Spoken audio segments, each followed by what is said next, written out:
The audience has been given note cards when you entered the room. If you have a question at any time during the evening, please write it on the card, raise your hand, and a member of the league will come by to pick it up. About the league. We are a nonpartisan organization. We have never supported or opposed any political party or candidate.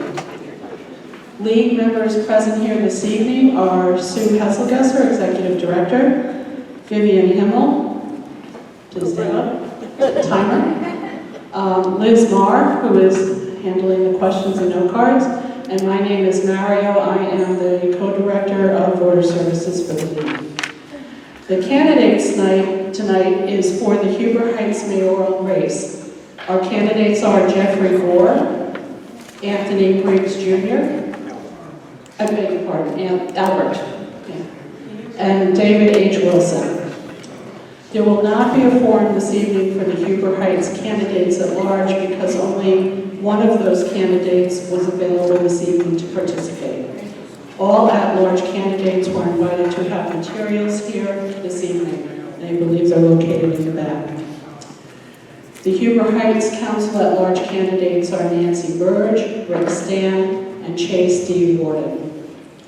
The League has also prepared a 2017 primary voters guide with additional information on all candidates that will be on the ballot, and that is located on the back table. After the mayoral forum, we will review and have a question and answer about the proposed city charter amendments proposed by the Huber Heights Charter Review Commission. Tonight there are two representatives from the Charter Review Commission here, Josh King, Chair of the Charter Review Commission, and Tony Webb, a member of the Charter Review Commission. So we will begin. These are the rules. The League of Women Voters believes in civil discussion. You may see from some of the yellow papers some of the guidelines that we wish to abide by this evening. We ask all candidates to answer questions directly to the audience. We ask that candidates do not engage in personal attacks. We ask the audience to be respectful of all candidates. Each candidate will be given a 3-minute opening, 2 minutes to answer each question, and will be allowed a 1-minute close. Our timer this evening will let the candidates know when they have 1 minute and then 30 seconds left. And we begin.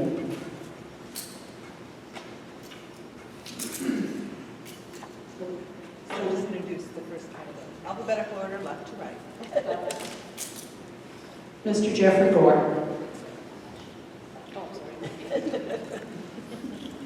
Hello, thanks everybody for coming. I really appreciate this opportunity to take the time for all three of us to kind of let you know what our vision is for the city, how we want to move forward, and what our plans are. So for me, 3 minutes seems like an awful long time to talk about myself. I don't have a prepared statement, so to speak, but I will tell you my parents moved here in 1976. That's when I first got to Huber Heights. I was 4 years old. I'm a product of the Huber Heights City Schools, very proud of that fact. I'm a U.S. Army veteran. I've lived in some other areas of the country, so I've seen how other communities build, how they work, how they build, how their development is, what makes them a city, what gives them a sense of place. So for me, I want to bring that to Huber Heights, my business experience. I've been a financial advisor for the last 8 years. I've been involved in residential development, a background in marketing, operations, financial management, operations management. All those things make me qualified to lead Huber Heights moving forward. So, like most responsible adults, I was in an accident back in December of 2015, and kind of left me some time to think about what I really wanted to do. Decided to get out of the rat race of the financial services business and decided to pursue my master's degree in education, special education. So I'm currently halfway through, just finished. No more school now until the fall. Pretty excited about that, if you couldn't tell. Anyway, so another year of school to go, and I'll be working somewhere as a special education intervention specialist with kids. And that's really my passion, teaching, helping people, and that's what I'm after. So I certainly would appreciate your vote, and I think together we can really do some really good things in Huber Heights. So thank you for your time. Really appreciate you being here. It means a lot. Really like to see people get active and be concerned and want to be informed of what's happening in their own community. So thank you.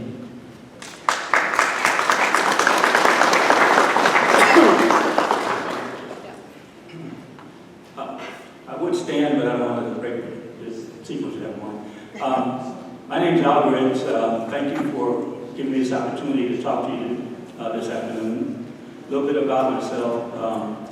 I'm running for mayor because I believe I have the background, the education, and experiences to lead Huber Heights into a brighter future.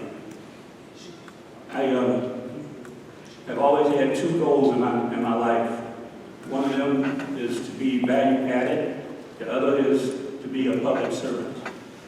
I proved that through the years of work I've done. I've worked at U.S. Steel as a laborer and as a manager, where we set production records at Gary Works in Indiana, where we set production records for steel. I was a sailor in the Navy just after Vietnam and helped in some of the closure of Vietnam. And I was a police officer with LAPD, worked 84 Olympics and several other high-level incidents that happened out in Los Angeles. So I know what it means to be a police officer. I know what it means to walk the streets at night. I know what it means to arrest somebody when they don't want to be arrested. It's kind of interesting. I've dealt with druggies, people on drugs. I have to watch what I say that. Also, as a career civil servant, I did 30 years with the Air Force, where I got to a rank of GS-15, which is equal to Eagle Colonel, 06 Colonel. I had been responsible for 35 people all the way up to 3,500 people. From budgets from $1 million to $80 billion. My last assignment was with the B-1 bomber, where I was the deputy program manager. I've also been involved with space, intel, and other kind of aircraft, like the CB-22. I also had the opportunity to work with Tony Hall for a year as a congressional fellow when he was congressman in the 105th Congress, where I learned that government should be responsible to the people, not the people responsible to the government. That the governed are given the consent of the governed to do that government. And I would like to bring that to Huber Heights so that we can have the government that works best for this city. I have 4 things I look at as making the government more effective and efficient in doing the people's work, looking at bringing in more business, and also looking at police community relations. Also, I want to bring the services to the people that they deserve. Thank you.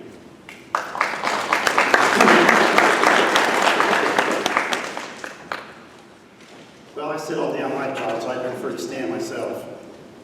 Good evening. My name is David Wilson. First of all, I want to thank everyone for coming out tonight.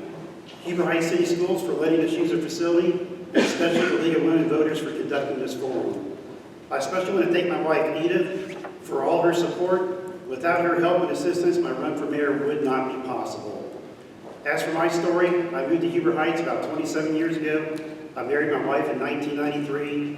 We have one daughter who this May will graduate from Clark State Community College School of Nursing. My wife and I are so proud of her. I have one son-in-law named Tio and one granddog named Charlie, who is so smart we suspect that one day he's going to be talking to us. He is a lot of fun. As all of you know, I want to be the next mayor of Huber Heights. I feel the time is right to bring my experience and background together and run for the office of mayor. I believe my 27 years of living in Huber Heights, my 2 years of experience serving on city council, my 5 years experience serving on the Huber Heights Planning Commission, combined with my other community involvements, qualifies me to run for the office of mayor. In addition, my 33-year-long career in production and inventory control, where every day I have to justify every single dollar I spend of the company's money, will come in handy in dealing with financial issues of the city. As for what drives me to run for the mayor, it's because I want to feel like every day I made a difference in my community. I want to wake up every day feeling like I made a difference by working with city council and staff to unlock our city's economic potential. Almost every day I read in the paper where Austin Landing keeps growing, Kettering is getting bicycle paths, Dayton has their arcade project, West Carrollton's buying the Roberts building. Why isn't Huber Heights on the front pages of the paper? Why aren't we in the newspapers? Our city currently seems stuck when it comes to economic development. If I'm elected mayor, my goal will be to work with city council, city staff, and regional planning commissions to see to it that Huber Heights once and for all gets its fair share of the regional success and unlocks its economic potential, so we can put our city on the path to responsible growth. Thank you very much.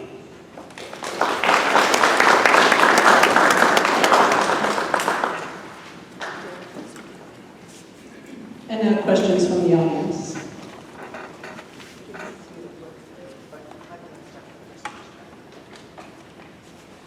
Hi, as Mario told you, I'm the Executive Director of the League of Women Voters, and I am just so pleased to be invited here. We did a candidate forum here, I think the last time you had a mayor, and it was interesting. This time we got phone calls. We had so many people call from your community that were concerned. And the concern, and this is what I'm going to address to the candidates, was about they feel uncomfortable. They feel that the community, there's a lot of incivility in the community. They feel that there's not a lot of things getting done. So I think the first question that we should answer today is, do you feel this way? And how would each of you address the question of incivility? Well, I think as a resident here as well, I do believe there's incivility that happens at our city council level. And quite frankly, that's one of the main reasons that I wanted to run. I know as someone who grew up here and is proud to be in Huber Heights, it's really frustrating for me to see what's happening and our city end up on the front page of the paper for all the wrong reasons. I agree, Mr. Wilson, that we should see ourselves in the newspaper, but for the right reasons, and right now that's not the case. It's the wrong reasons. So I think the way I approach that, it's through genuine leadership. I've always said that. Attitude reflects leadership. And if there's a strong leader sitting in the middle of that dais who knows how to get the people to work together, knowing that compromise is what politics are, that means that you don't always get what you want, and I don't always get what I want, but somewhere in the middle, there's a compromise. And if we can move forward that way, where if the people on city council really understand that compromise is how you move forward, that things will get done and the residents will reward them. Not be upset, not be mad, not posting about things to do on Facebook, which are all the things that most of the time that I see people are frustrated about.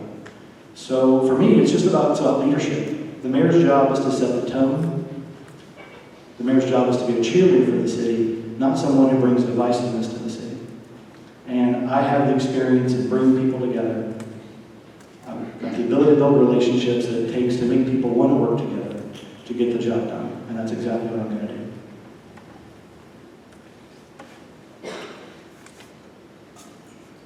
I've lived in Huber Heights since 1995, but I was off and on because I was serving with the, well, I wasn't serving with the military, I was serving as a civilian with the military. But I was around the world, so I've had opportunity to work with people in nations around the world. I've had negotiations with people in Africa, with people in Israel, Europe, France, Germany, Iceland, a number of other countries. So working across the aisles with individuals is something I've done. I also did it in Congress when I worked with Tony Hall. I worked with the Republicans in order to bring money to this area, especially for the Schuster Center and for the airport, for the towers and other things that happen in the area. Looking at disability here in Huber, that's one thing I noticed that hit me right between the eyes when I streamed a couple of the council meetings. And the way to deal with that is you have to appeal to the individual. But you know, what we really have here is that partisan divide that's happening all across the country. Somehow we got to bridge that gap and come across the line and shake hands. When I was in Congress, we had the opportunity, we would sit down, Republican, Democrat, and talk about an issue. But now with that divide, until we get a bridge to go across it, I don't know exactly how you're going to do that. But you have to continue to work at it.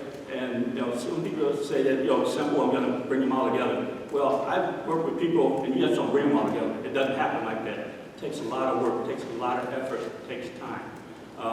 But I'm willing to do that. That's one thing I'm looking at. I have another job. I have one job. If I'm elected, I'm going to be mayor. I don't have anything else to do. If my time won't be divided, I can put 100% into it. Thank you. I think what a lot of people see as incivility is actually people that have a strong passion for our city and, expressing their particular views on different subjects or whatever. And obviously they conflict because it seems like a lot of times they'll break out to a heated debate, or on Facebook it'll break out to a heated discussion. But like I said, I think a lot of it's just passion for our city. As far as being mayor goes, city council's primary job is to review the facts and vote on the legislation that governs our city. But since the mayor rarely votes on legislation, I believe it's the role of the mayor to run the city council work sessions as efficiently as possible, and when things are getting off track, when they're drifting off track, getting them back on track. It's not to take sides, in a particular thing. So, if the discussion seems like it's breaking out to be more of a, us versus them kind of conversation, whatever it is, I think it's the role of the mayor to get, like I said, get it back on track and, get down to the discussion of the people's business, up there on the dais. So, elected mayor, like I said, I'm not going to be up there and take sides with anybody. It's going to be mainly to run the meetings efficiently and make sure that the facts are presented, before we vote on them. Thank you very much.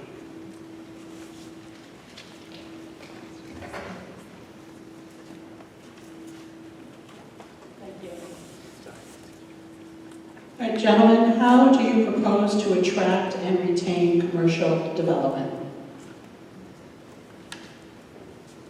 Well, I think from a perspective of attracting commercial development, that is a supply and demand issue. I mean, that's what business is. But business also has to feel like there's an environment that exists that wants them there. So in the environment that we're in today, where the economy's at, we're in a situation where cities all over are struggling with this exact same issue, trying to find a way to get commercial business, good commercial tax-paying industry into the city. And the issue that we have is businesses recognize that. They know that they have the upper hand. They know that the cities want their business there. So cities have to find a way to make that happen. I've never backed away from my perspective that public-private partnerships can be a big thing. And I think that's what we have to do. We have to look at infrastructure. Businesses are going to want to come someplace where then they don't have to spend a lot of money to set up shop. So I think we have to really look at our zoning, first of all. I think that's huge. We have to look at all the area that we have in the city, look at our zoning maps, really figure out how we can build pods almost, so to speak. We need to make sure we've got areas where, the restaurants aren't all right next to each other. There's places all over the city that make sense, where they become their own growth section, their own growth engine in each place. And infrastructure is how that happens. So that's what we need to do. We need to make sure we can build the infrastructure to help bring business here through tech parks or anything from an industry perspective to get it here, to stay, to pay those taxes, and help fund all the other things that we need to do in the city. But we have to be aggressive about it, and we have to think outside the box. What's been going on isn't working anymore, and not just for Huber Heights, but cities all over the country. Yes, I actually truly believe that public-private partnerships are the way to go. I've seen it happen in many places. I've seen it happen in the federal government, where the federal government is partnering with industry to move things around. When I was in Boston at Hanscom Air Force Base, we had a real active program there where public and private partnering was working real well. And as you know, that area is growing and making money. One of the other things I believe is, I've talked to a lot of people in the area. It seems like Huber Heights is disconnected from a lot of the activities that go on, which draws business. And one of the things I want to do is get involved with things like the Dayton Coalition, the Miami Valley, whatever that thing is called, business, other cities, to look at how we might be able to work industry. Because it could be a city-city partnership also to help bring things in where everybody benefits. In fact, I'm going to go with the Dayton Coalition on Monday to Washington to meet with our federal representatives and look at some of the activities and things that may be used to bring industry to the Huber Heights area. Also, I plan to look at a citizen-mayor type relationship that can add onto the business area, looking at small businesses and bringing in small businesses into the area. So these are things that I look at doing, and I truly believe public-private partnership is the way to go. But the one thing that's going to attract business is other businesses. Success brings success. I'd like to see a firm plan and a start date for the Long Avenue project for the development north of Myers. I believe they call it the Shops of Huber. In addition, I'd like to see the city continue to support the Troy Pike revitalization project so that the current smaller success can build momentum for bigger and bigger success. As mayor, I will advocate for hiring a full-time economic development director, which I will believe will be a key to the success of both of these projects and other opportunities. The person will be responsible for promoting and marketing our city while also working closely with Miami Valley Regional Planning Commission and the Dayton Development Coalition to attract new businesses and opportunities to our city. In addition, this person will be responsible for applying to various state, federal, and private grants. It's amazing how much money is out there that's available. The city simply has not really applied for that money. So like I said, the one thing that's going to attract business is that synergy of bringing in other businesses. And once people see success, they follow success. Thank you. Thank you. This question again is for all three candidates, but Mr. Briggs, we'll start with you. How do you view the roles of staff versus council? What type of working relationship do you envision? Okay, what I envision is a working relationship. As I mentioned before, I work with many large organizations where there were issues between staff and higher level management. But the bottom line is, we just look at how the city is organized. What we have here is weak mayor, strong city council, strong city administrator. We're going to have to find a way to put controls or rules in to help the mayor to work with the staff. Right now, from what I'm seeing, the relationship is somewhat antagonistic, but that's just a first review. I'm not sure. I don't work every day, so I don't know exactly how that's worked, but I've heard the things about that. But I believe if you go in and you set the environment, again, which won't be overnight, it's going to take some time. You need to look at the skills of all of the staff people and versus the skills of the council and try to work with the two of them to bring them together to close that gap. Again, this is not easy stuff. It's not going to happen overnight, but there are some that believe it is easy, but it's not easy. When you work with people, I much rather work with atomic bombs than to work with people, because people, they're hard. But once you get them going, they are can be very cooperative. So that's the way I look at that. Thank you. Pass that to Mr. Wilson. Thank you. Well, obviously, staff carries out the wishes of council through the city manager. I think there's sometimes we see a breakdown, there's some communication that goes on there, where things are maybe not clearly communicated to the city manager what's expected as far as getting an answer back to them. So I think we need to do a little bit more effort into clearly explaining to the city manager what we expect of staff. Another thing we want to do, if I would like the mayor, is to measure staff on some metrics as far as expectations and are they met, and then to keep track of it or whatever it is. When we get to the end of the year, we want to do reviews. When the reviews have been done, there's really no measure of performance, as to how well staff perform for the council.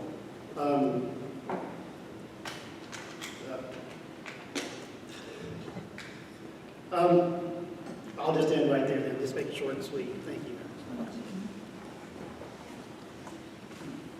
I think when you look at our city and the form of government that we have, we are a city manager run form of government. I think that's very clear, the way that our city runs. And we have a city manager, and the role of council is oversight. So city council, I view it as they're a board of directors, and we have a CEO of the city, and then we have the staff of the city, and our city manager manages those people.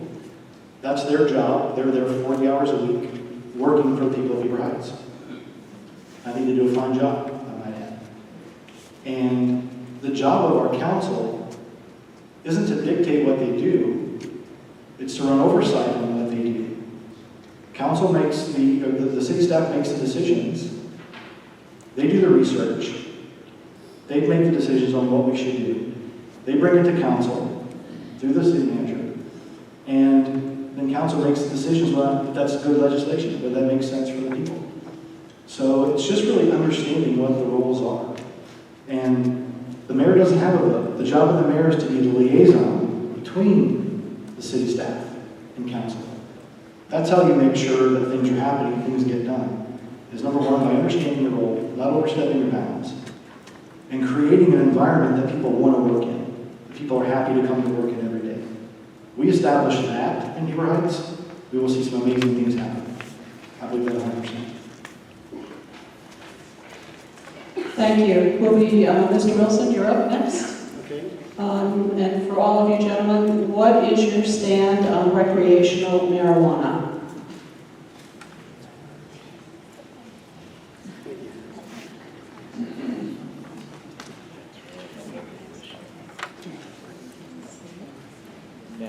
The subject of medical marijuana and recreational marijuana is a very complex issue with many pros and cons.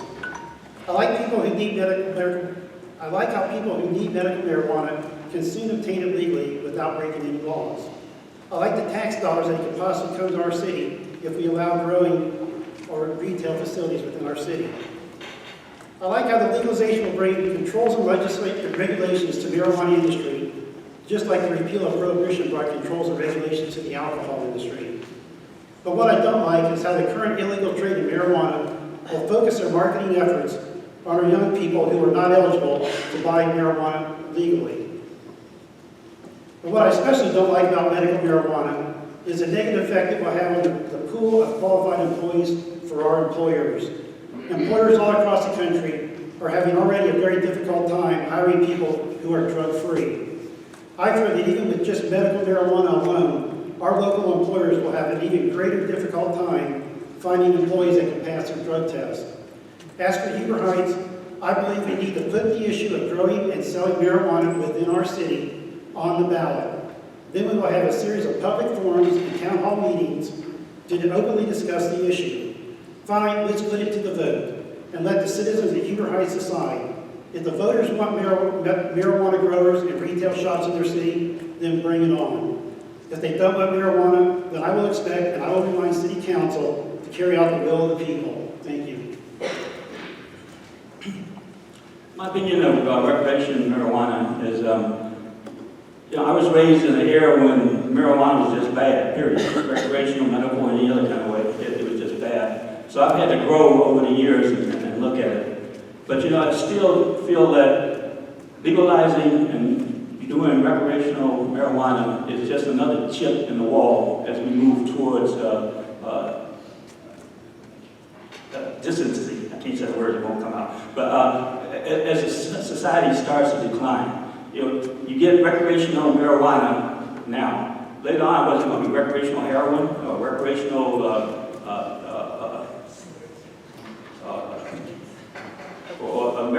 recreational other kind of drug. There's so many thoughts going in my head, my mouth won't work. But I'm concerned about that, and I really don't support it. But maybe I can be convinced with the right words. But as I stand right now, I would not support recreational marijuana. Just for clarification, because we had some discussion on medical marijuana, so which I just want to be clear, which is it, medical or recreational? The question was, what is your stand on recreational marijuana? Okay, easy. Recreational? No. Medical marijuana is a different issue. I leave that to the doctors to decide.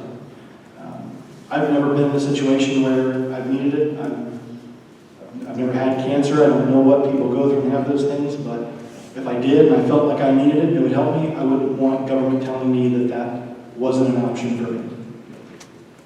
But when it comes to recreational marijuana, it's different.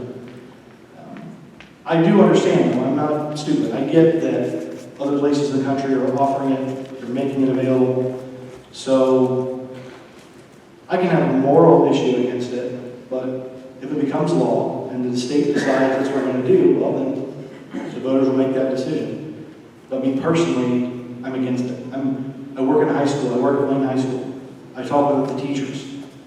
And quite frankly, I see kids who are coming to school who we've got to worry about, have they had enough food to eat in the morning?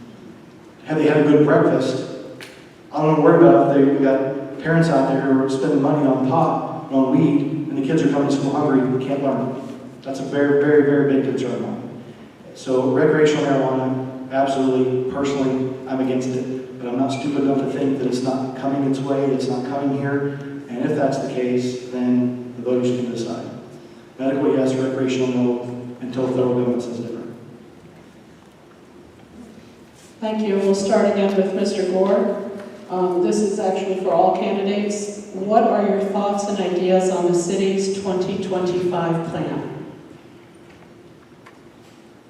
So I think it's a good plan. I'm not sure if people here are aware or know what's going on, but the 2025 plan is, it's a way that the city has designated dollars from different TIFs, let's call them buckets, TIF districts. There's money coming in, and we've got a way to pay down, or not pay down, but basically have revenue streams to pay the debt service on the debt that we have. So in 2025, that is the plan, that we will have enough money generating revenue that covers the debt service, and that is scheduled on the current plan based on the finance director and things they've done to be accomplished in 2025.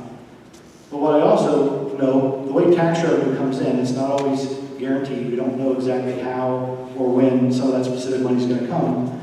So if that plan ends up a year or 2 years later to accomplish to where we have revenue paying the debt stream, well, that's okay, because there's a plan in place.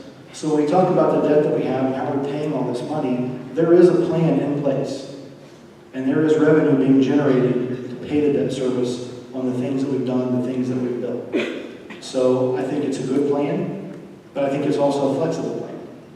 And if it does take 2 years later, I think if anyone's ever built a house here, when you first build a house, the tax man doesn't come right away. So whoever built your house should tell you, put some money aside, because even though you don't owe the taxes now, you're going to owe them sooner or later. It's kind of the same thing when we bring that tax money in. So depending on when it's filed, when the taxes are paid, that 2025 might turn to 2026, 2027, but there's a plan, it's viable, and I like it. Oh, I must admit, I'm not really familiar with the 2025 plan, but I am familiar with strategic plans. And if this plan is a strategic plan and well laid out, then I think it's probably good. But I'm not sure. I don't know. I have not assessed this 2020 plan. And you really have to look at these plans. The question is, when they developed this plan, were the citizens involved? Did they have anything to say about how you're going to do this debt service, or where the money's coming from, how you're going to be taxed, the things you're going to look at? That's what I wonder about. I will look at the 2025 plan. If successful in the primary, I have 6 months before the general election to really get to know this plan, and I really will. But what I would look at as mayor is looking at a real strategic plan. If this 2025 is strategic, then yeah, we can go with it. But maybe we need to look at another one. I'm not sure. You need to pull back the cover on this and see what runs. But I just don't know at this point in time.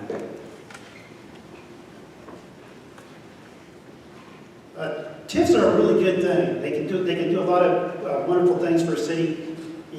As we see with carriage trails, a lot is coming up out of the ground from the TIFs. But with anything that involves a lot of money, you got to be careful with it, okay? The one thing that sort of bothers me about a lot of the TIFs and a lot of these programs based around the TIFs is the forecast that go into them that, we're going to be paying this all off, we're going to be at this point 20 years from now, 25 years from now. The one thing I've learned about my 33 years of business is any forecast is probably wrong. So you got to be really careful when you're dealing with these forecasts. And I think we should be using very conservative numbers when we do these analysis. In the future, I do foresee that we'll probably use TIF again, maybe in the Grand Pike revitalization somewhere along the way. But we got to learn from any mistakes that we made in the past, and like I said, try to build upon that and not repeat mistakes we made previously. So I'm just hoping that in the future, if we use them carefully and conservatively. Thank you.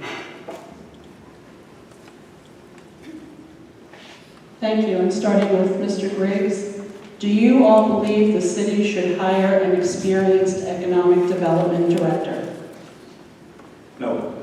I believe the mayor should be that economic development person. And that's why I've said if I am elected mayor, I will work full-time to do that. I believe I can have the skills and knowledge in order to do it, to make the connections, to talk with the right people, to build on the economics of the city. If the mayor doesn't have the background, then yeah, I suppose you should do that. But if the mayor has the background, I think he should take the lead, or she should take the lead on that, and be, because we're already the cheerleader, so why not go on and be the economic advisor and take care of that? So that would be my approach to that. Well, I've already stated earlier that I'm very much in favor of hiring an economic development director. As your mayor, I'm going to be honest with you, I'm no economic development director. I mean, I have a business background, but that's not my forte. I think we need to hire somebody who's a specialist in this kind of job, and who goes out and sells our city, markets our city, and does so with the background and knowledge and experience in doing this development. And like I said, once we start, once this person starts bringing in business, other businesses will follow after that. Success brings success. So yes, I'm very much in favor of hiring an economic development director. Like I said, because as mayor, I couldn't do it myself personally. Well, that is my forte. I have development experience, I have business experience, I have marketing experience. I've been in sales. I know how to sell the city. And I have no shame in saying, short of a mini skirt and pom-poms, I will be the biggest cheerleader the city has ever had. So I do believe we need to hire an experienced economic development director. I think that's important. But that's somebody, that'll be a full-time job. Someone who works 40 hours for the city, whose job is to have a beacon in communication. We need to make sure there's a plan that when somebody calls the city and they own a business or a large company and they want information on property, infrastructure, what exists, if that business wants to move here, we have to have a group or a team, an individual that knows every acre that's available and what it has and what services we can provide to that business. So the economic development director can be the lead of that team. I will support them 100% of the way. I love that part of being the mayor. I believe that's the juice of the job. It's being a cheerleader for the city, being the face of the city, setting the tone for how we do things. And development and marketing, that's all my background. And that's what I bring to the table here. And we do need that position filled up. We do need somebody who is experienced that can do that. And I'll be more than happy to work with them side by side every step of the way. Mr. Wilson, starting with you, have any of you been supported or endorsed by the county or local GOP or Democratic parties? Okay, I've been asked this question at my meet and greets, and I've been asked this question online. I am registered a Republican. One thing, as far as being endorsed, I don't know personally of any endorsements. As far as being a Republican goes, I only answer that question when I'm asked that. City Council is a nonpartisan, I don't want to say committee, but a nonpartisan council. The mayor's position is a nonpartisan position. And when I'm on council, I don't plan on doing, taking sides with anybody. I'm going to work with everybody on council, including staff. I mean, like I said, it's not a matter of the R&Ds. It's a matter of working together and making it happen. Thank you very much. Yes, and I'm a registered Democrat, strong Democrat, not ashamed of it. I think I am somewhat endorsed by the club here in Huber Heights, but I've spent 30-some years working nonpartisan, so I know how to be nonpartisan. All my career I had to work across the aisles with different people, different nationalities, different parties, so being nonpartisan is not an issue with me, even if I'm backed by the Democratic Party. That's the bottom line. I know how to be nonpartisan. Once I step inside the ring, the square circle, as they said, I'm nonpartisan. I work for the people, all the people, not certain people. And that's the bottom line. Yes, like Mr. Wilson, I am a registered Republican, although I am not being endorsed by the Montgomery County GOP or Republican Party in any way, shape, or form. If they are, they certainly haven't told me. But this is not a federal election. Federal politics need to be left at the door. Quite frankly, that's, I think, one of the problems that we have in this city.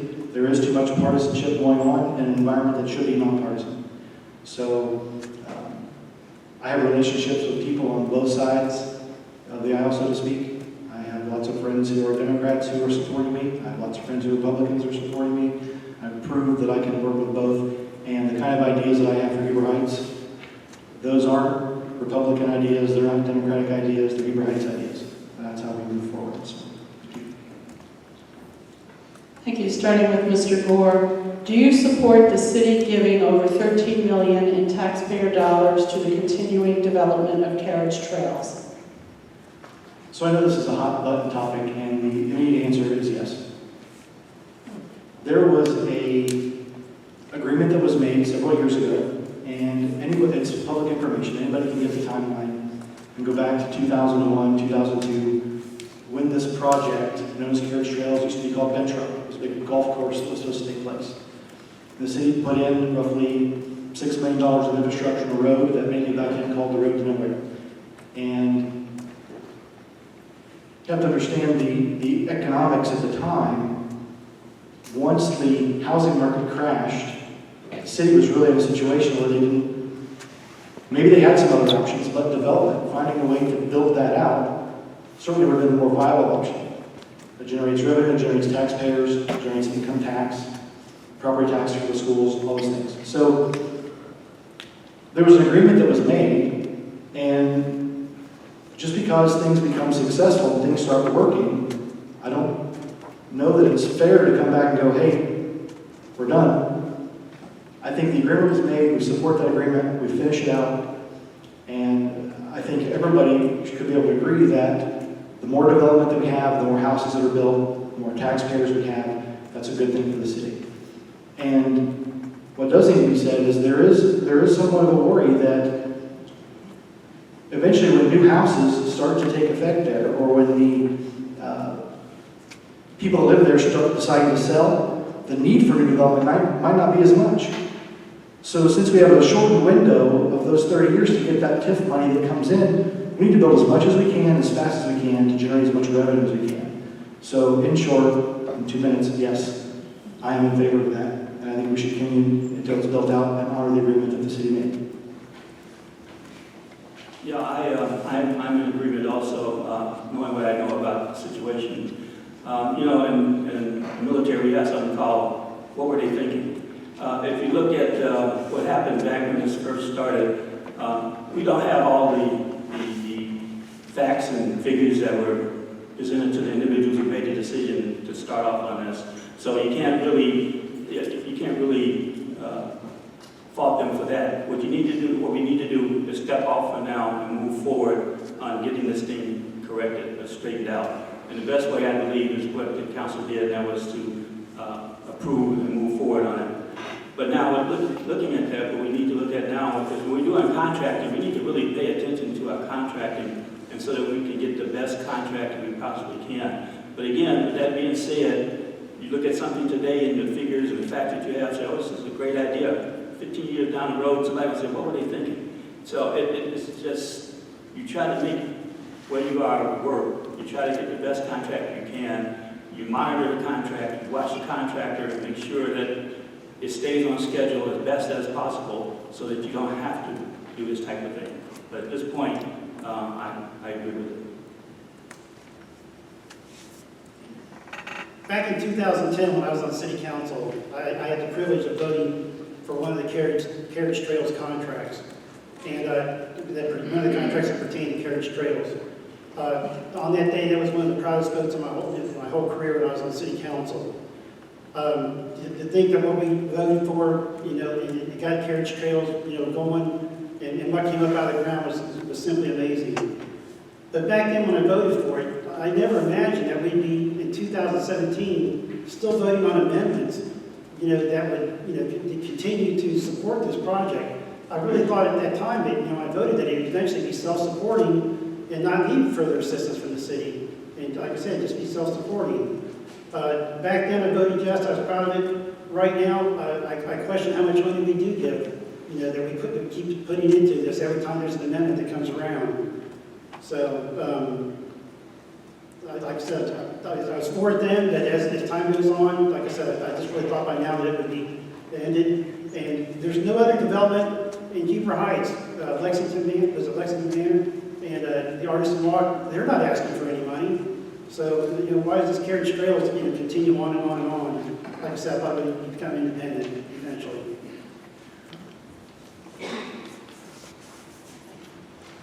Starting with Mr. Griggs, do you feel that the city should have a social media policy?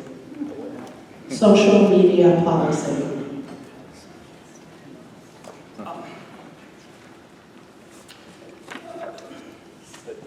I don't know how to answer that question.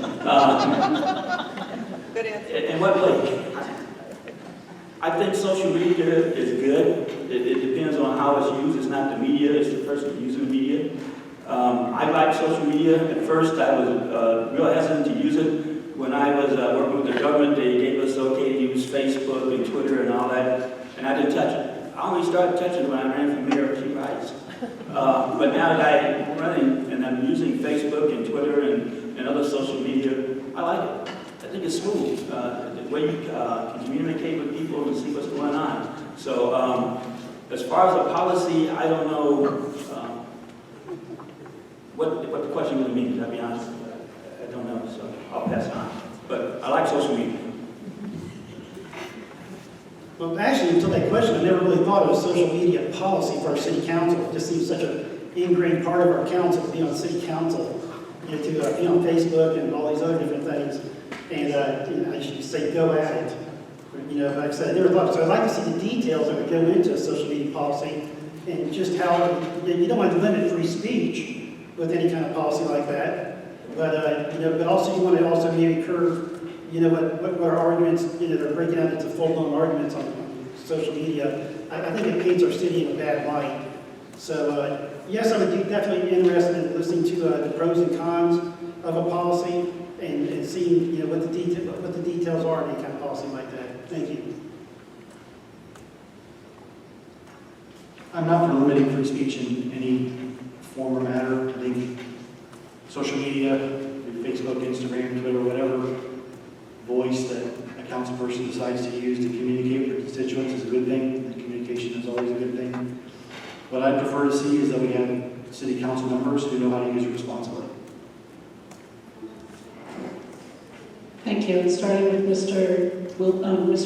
Gore, beg your pardon. What do you think will be your biggest challenge? I think all of our biggest challenges, let's say it that way, is going to be, we kind of addressed this a little earlier, commercial growth, business growth. Because I think that's something that's plaguing a lot of cities right now. So we have to have the people in place, the team in place, who have the ability and the knowledge to really market the city. And I know that when I say something is easier said than done, this is absolutely going to be it. And it is going to take a lot of work, and it's going to take a lot of time. We have to let outside industry know that we are looking for business, and we want their business, and we appreciate their business. And success does breed success. I mentioned that earlier. Mr. Wilson did. So I think as we start to grow and we get the type of business in that we want, that's really what has to start. We have to focus on the kind of business we want. And the business I want, number one, are higher paying jobs. We need to have jobs in this city that pay people enough where they can afford to live in our city. Not come to work here and then have to go live someplace else cheaper in a small one-bedroom apartment. We need the jobs where not only we get their income tax for what they're paying for working, but also property tax for the homes that they own. Once we can generate industry, we can get commercial development, jobs here, other people will follow. We do have a well-educated population. We have a talent pool here that business will like. We just have to let them know that we're here and that we're available and we want them. That is going to be a challenge. But it's certainly a challenge I look forward to. That's absolutely one of the number one things on my agenda is generating commercial development growth. I think my biggest challenge will be getting the trust of the people. That's always number one. Job one is getting trust. They got the book out by Covey that talks about the speed of trust. Once you can get the trust of the people, then you can start to move out. As far as the technical part and interfacing with other people, talking to different governments, industry, I have that. That's not an issue. I can do that. The thing is getting people to trust in me and believing that I can do the job for them. That's number one. That's job number one, and it's challenge number one. And that's never easy because people are going to watch you real closely in the beginning, and you probably have a negative impact in the impression in the start. But over time, you have to develop that, and that takes time. But that's number one. Get trust. And then once that trust is there, you can get the people behind you, get counsel behind you, the city administrator, and then all together you can move out. And that's why I would like to set up a monthly discussion with the citizens on way forward with the city. Something that's not in the council, it's something somewhere else where people come in and feel free to talk. And so we can move forward on things that is good for the city, not just good for business or good for one individual politician. Thank you. I think my biggest challenge is going to be to get the economic development going. As I stated earlier, I might get an economic development director, except it's going to take some time to get that going. So council is going to have to all work together and try to go after as many things as we can that's called low-hanging fruit. Maybe in the category like the Grand Pike Revitalization Project, and start getting little successes which can lead to bigger and bigger successes. And then, that will show people that, we are committed to this Grand Pike Revitalization and get this going. The other thing I want to do too is try to figure out why is the shops at the Heights, why is that project just not going anywhere? Everything's going on at Boston Landing. They're just continuing to build and build. Dayton's got momentum going. West Carrollton's got momentum going. There's momentum going everywhere except in Huber Heights. So I think it'd be a matter of just working with Miami Valley Regional Planning Commission, Dayton Development Coalition, and getting everybody to sit down at the table and let's get this thing going. But like I said, my biggest challenge would be economic development and getting it started.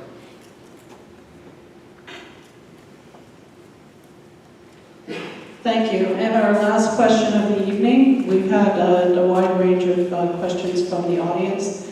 So our last question is, what question do we not ask you that you would like to answer?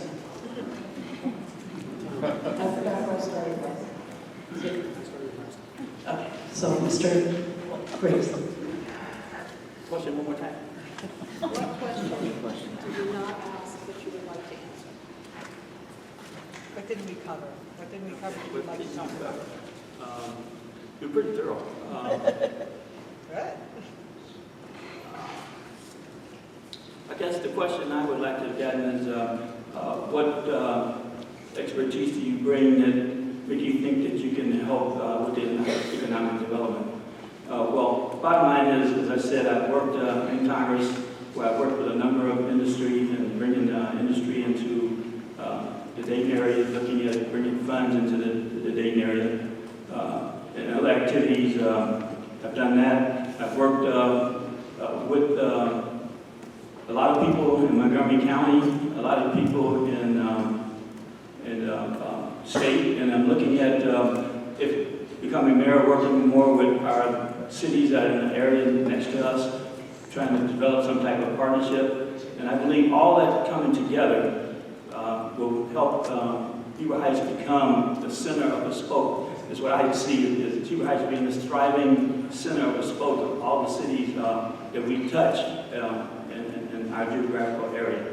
I know that can be done. I know we can bring in the right types of industry, and I know that we can be a city that people recognize and respect. And that would be my job to push that forward, to be the cheerleader for Huber Heights. And I do know how to walk the halls of Washington. I know how to walk the halls in Columbus and right downtown in Montgomery County. So that's what I would like to have heard. Thank you. Well, wow, there's so many of them. But I think the one that stands out for me is about our parks. Did you know that for 2017, we only have $170,000 budgeted for our whole park system? Did you know that City Council is considering spending about $50,000 on a digital billboard for Cloud Park and about $45,000 for phase 1 of a master plan for our parks? If both of these projects come out of the money set aside for our parks, that would only leave about $75,000 for our parks for the entire rest of the year. I don't know if you've been to our parks lately, but they're in dire need of some immediate maintenance, especially the baseball diamonds. Now, I really like the idea of a master plan and the long-term benefits it can bring, but not at that cost. Not when it leaves so little left to actually do something for our parks. Let's say council does vote for the master plan. Do we wait around till around October when the initial results of the master plan are presented to finally act on that recommendation of the master plan? By then, the whole 2017 season will be over for most sports. In my opinion, City Council needs to act now and get baseball fields at least up to some kind of playable shape and take care of the immediate needs of our parks. We need to get the most bang for our buck out of this small budget by actually putting money into our parks and not into a PowerPoint presentation. I say what we look at is other cities' master plans that are public records, and we borrow from some of their best ideas, the ideas that fit our city the best. Then we can come up with our own in-house master plan. I myself believe that we have some very talented city council members, city staff, and citizens who will probably surprise us with their own version of a master plan for our parks. And the last thing I want to say is we've got that piece of land behind Elder Bierman's. I say we sell that piece of land, take all that money, and use that to just put a huge infusion into our parks right there. That's what I'd like to suggest. Thank you. I kind of want to talk about the parks too, but I will let that go since we just went over that. I know I'm not sure why, but there's some controversy on this water pressure system that's going on, so I'll address that quickly. It's my understanding and conversations I've had with some current city staff, the city manager and assistant city manager, Scott Bukowski, who's also a very qualified engineer himself. That water pressure system, to my understanding, is the second part of the continuation of a plan that was started years ago. And the issue became when the downturn in the economy came back in 2006 to 2007, the city decided to put that project on hold at that time. But we have people who have been told over and over again, and it's not just a small amount of residents, that water pressure will be fixed. So I am happy that that was passed. I look forward to seeing a water pressure system be upgraded so everybody has the same quality water service as everybody else does. When it comes to basic city services, there's some things that every city should be required to offer. Fire, police, water, sewer, roads, infrastructure, that's it. So if that is what the city is required to offer, then everybody should have equal service of water pressure. So I know that has been voted on, but it's still a debate discussion that people talk about, so I just wanted to make my point clear that I think that we need to move forward with that. I'm glad we move forward with it. I look forward when everybody has the same water pressure as everybody else does. Thank you. And now we will have a 1-minute closing statement from each of the candidates, starting with Mr. Wilson.